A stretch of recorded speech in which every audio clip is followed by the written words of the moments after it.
আজকে আমি আপনাদেরকে তৈরি করে দেখাবো একদম পারফেক্ট রেস্টুরেন্ট স্টাইলের ক্রিসপি ফ্রাইড চিকেনের রেসিপি।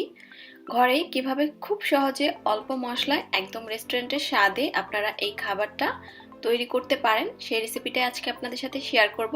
আশা করছি আপনাদের ভালো লাগবে। ভালো লাগলে একটা লাইক দিবেন এবং চ্যানেলটি সাবস্ক্রাইব করে পাশেই থাকবেন। তো চলুন দেখে নেওয়া যাক কিভাবে তৈরি করতে হয়।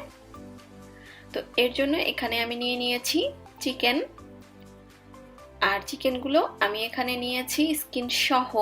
তো আপনারা কেউ যদি স্কিন সহ চিকেন ফ্রাই পছন্দ না করেন সেক্ষেত্রে স্কিনটা ফেলে দিতে পারেন, তবে রেস্টুরেন্টগুলোতে কিন্তু স্কিন সহই চিকেনটা ফ্রাই করা হয়। এতে করে চিকেনের ভিতরের জুসিনেসটাও বজায় থাকে এবং খুব সুন্দর ক্রিসপিও হয়। তো তারপরেও নিজের পছন্দ মতো আপনারা স্কিনটা রাখতে পারেন অথবা ফেলেও দিতে পারেন। তো এখানে আমি লেগ পিস এবং থাই পিস নিয়ে নিয়েছি 6 থেকে 7 টুকরা। তো এর মধ্যে এখন আমি দিয়ে দিচ্ছি 1.5 টেবিল চামচ পরিমাণ আদা রসুন বাটা। আদা রসুনটা এখানে আমি একসাথেই বেটে রেখেছিলাম। তো এখন এর মধ্যে আমি দিয়ে দিয়েছি 1 চা চামচ পরিমাণ লাল মরিচের গুঁড়া আর 1 চা চামচ পরিমাণ গোলমরিচের গুঁড়া। আমি খুবই দুঃখিত, ক্লিপিংটা কোনো একটা অনাকাঙ্ক্ষিত ঘটনার কারণে নষ্ট হয়ে গিয়েছে, তো যে কারণে আমি দেয়াটা দেখাতে পারলাম না। তবে এখানে আমি 1 চা চামচ পরিমাণ লাল মরিচের গুঁড়া আর 1 চা চামচ পরিমাণ গোলমরিচের গুঁড়া ব্যবহার করেছি। তো এখন এর মধ্যে আমি দিয়ে দিচ্ছি 1 চা চামচ পরিমাণ গরম মশলার পাউডার। বাজার থেকে কিনে আনাটা আমি ব্যবহার করছি। এতে করে খুব সুন্দর একটা ফ্লেভার আসে, আমার কাছে ভালো লাগে ফ্লেভারটা। তবে কেউ পছন্দ না করলে না দিলেও হবে। যদি এই গরম মশলার পাউডারটা না দেন সেক্ষেত্রে এখানে 1/2 চা চামচ পরিমাণ জিরার গুঁড়া আর 1/2 চা চামচ পরিমাণ ধনিয়ার গুঁড়া দিয়ে দিবেন। এখন এর মধ্যে আমি দিয়ে দিচ্ছি 1/4 চা চামচ পরিমাণ টেস্টিং সল্ট। রেস্টুরেন্টের যে কোনো খাবারেরই স্বাদ বাড়ানোর জন্য টেস্টিং সল্টটা ব্যবহার করা হয়, আর যেহেতু বলেছি রেস্টুরেন্টের স্বাদে তৈরি করে দেখাবো, তো এই জন্য আমি টেস্টিং সল্টটা দিলাম। তবে কেউ দিতে না চাইলে কোনো সমস্যা নেই, এটা ছাড়াও হবে। এখন এর মধ্যে আমি দিয়ে দিচ্ছি 1.5 টেবিল চামচ পরিমাণ ফিশ সস।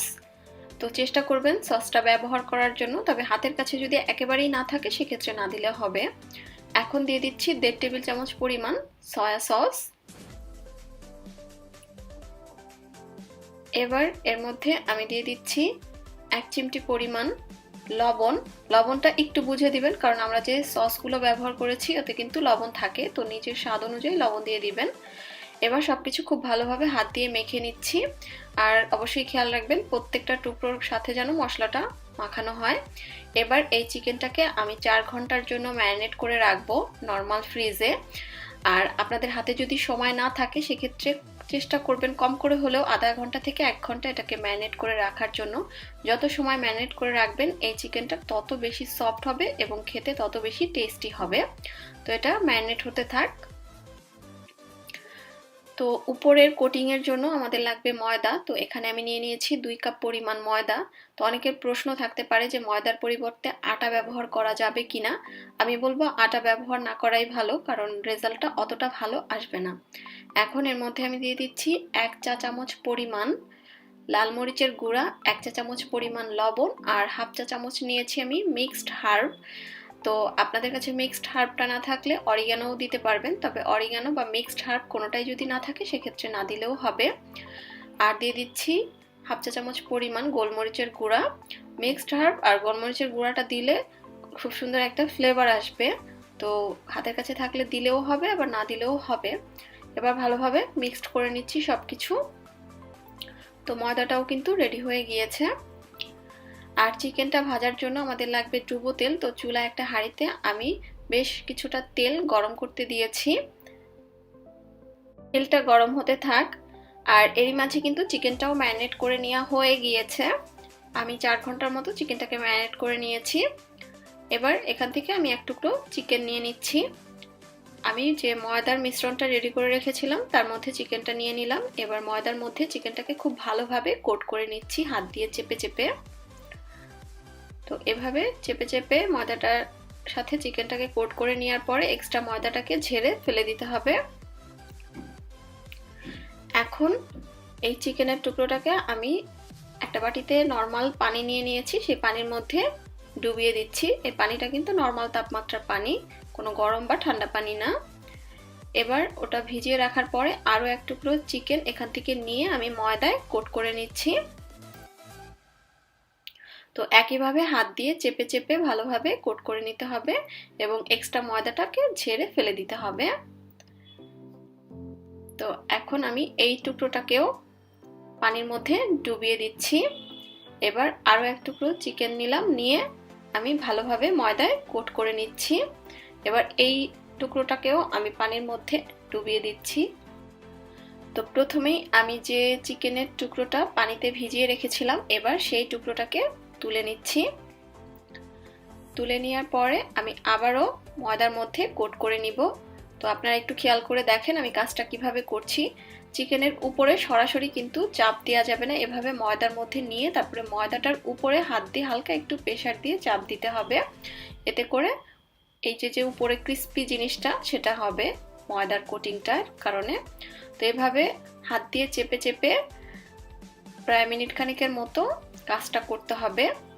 এরপরে আবারও এক্সট্রা ময়দাটা ঝেড়ে নিতে হবে। তো আপনারা যদি উপরে কোটিংটা পাতলা চান সেক্ষেত্রে এই পর্যায়ে ভেজে নিতে পারেন। তো আমি কোটিংটা আরেকটু মোটা করতে চাচ্ছি, তো আবারও আমি চিকেনের টুকরোটাকে পানিতে ভিজিয়ে নিচ্ছি। এই টুকরোটাকে ভিজিয়ে নেওয়ার পরে আমি আরেকটা টুকরো নিয়ে নিলাম এবং আবারও এই টুকরোটাকে একইভাবে ময়দা উপরে ছিটিয়ে দিয়ে তারপরে হাত দিয়ে ভালোভাবে চেপে চেপে কোট করে নিচ্ছি। তো আপনারা দেখতে পাচ্ছেন আমি কাজটা কিভাবে করছি। সরাসরি কিন্তু আমি চিকেনটাকে চাপ দিচ্ছি না, উপরে ময়দা ছিটিয়ে তারপরে ময়দার উপরে আমি প্রেসারটা দিচ্ছি। তো আবারও এক্সট্রা ময়দাটাকে ঝেড়ে ফেলে দিচ্ছি এবং এই টুকরোটাকে আবারও আমি পানিতে একটু ভিজিয়ে নিচ্ছি এবং আরেকটা টুকরো আমি এখানে নিয়ে আসছি, এনে একইভাবে কোট করে নিচ্ছি।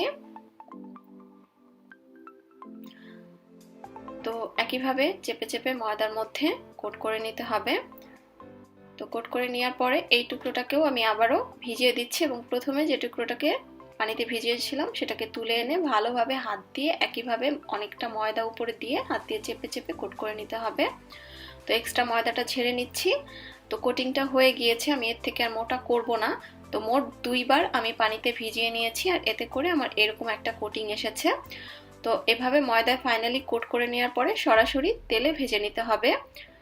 তো চুলায় আমি আগে থেকেই তো তেল গরম করতে দিয়েছিলাম, তো সেই গরম তেলের মধ্যে আমি চিকেনের টুকরোটা দিয়ে দিলাম। ময়দায় কোট করার পরে চিকেনের টুকরোটা ফাইনালি যখন কোট করা হয়ে যাবে সরাসরি তেলে দিয়ে দিতে হবে, রেখে দেওয়া যাবে না, তাহলে কিন্তু এই কোটিংটা নষ্ট হয়ে যাবে। আর তেলটাকে ভালোভাবে হাই হিটে গরম করে নিয়ে গরম তেলের মধ্যে চিকেনের টুকরোটাকে ছেড়ে দিতে হবে। তারপরে চুলার আঁচ মাঝারিতে করে চিকেনের টুকরোগুলোকে সময় নিয়ে ভেজে নিতে হবে। চুলার আঁচটা যদি বেশি থাকে সেক্ষেত্রে কিন্তু উপরটা হয়ে যাবে আর ভিতরটা কাঁচা থাকবে, তো এই দিকটা অবশ্যই খেয়াল রাখবেন। আর এক ব্যাচ চিকেন ফ্রাই ভাজতে 12 থেকে 15 মিনিটের মতো সময় লাগবে, তো টাইমিংটাও খেয়াল রাখবেন। তো চিকেনের উপরে কোটিংটা যখন একটু শক্ত হয়ে যাবে ওই পর্যায়ে উল্টে দিতে পারবেন, তবে অবশ্যই খেয়াল রাখবেন শক্ত হওয়ার পরেই উল্টে দিবেন, নরম থাকতে উল্টে দেওয়া যাবে না, তাহলে কিন্তু কোটিংটা খুলে আসবে চিকেন থেকে।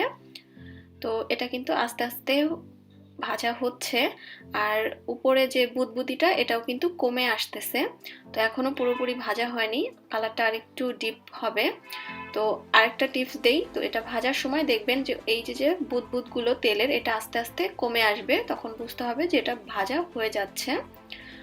তো অলরেডি কিন্তু চিকেনটা ভাজা হয়ে গিয়েছে, কালারটাও চলে এসেছে আর উপরে যে বুদবুদিগুলো সেগুলোও কিন্তু কমে গিয়ে স্বচ্ছ হয়ে এসেছে। তো আমার চিকেন ফ্রাইটা ভাজতে প্রায় 14 মিনিটের মতো সময় লেগেছে। এবার আমি তেল থেকে এটাকে তুলে নিচ্ছি। তো তেল থেকে তুলে নেওয়ার পরে কিচেন টিস্যুর উপর রেখে দিচ্ছি, এতে করে এক্সট্রা তেলটা অবজার্ভ হয়ে যাবে। তো এরই মাঝে কিন্তু চিকেন ফ্রাইটা রেডি হয়ে গিয়েছে। এখন আমি আপনাদেরকে একটু দেখিয়ে দিচ্ছি যে এর ভিতরটা কেমন হয়েছে। উপরটা কতটা ক্রিস্পি হয়েছে দেখে হয়তোবা বুঝতে পারছেন, আর ভিতরটা দেখেন কতটা সফট এবং জুসি হয়েছে, ভিতরটা একদমই ড্রাই হয়নি এবং খুবই পারফেক্ট হয়েছে আর খেতে মাশাআল্লাহ অনেক টেস্টি হয়েছিল।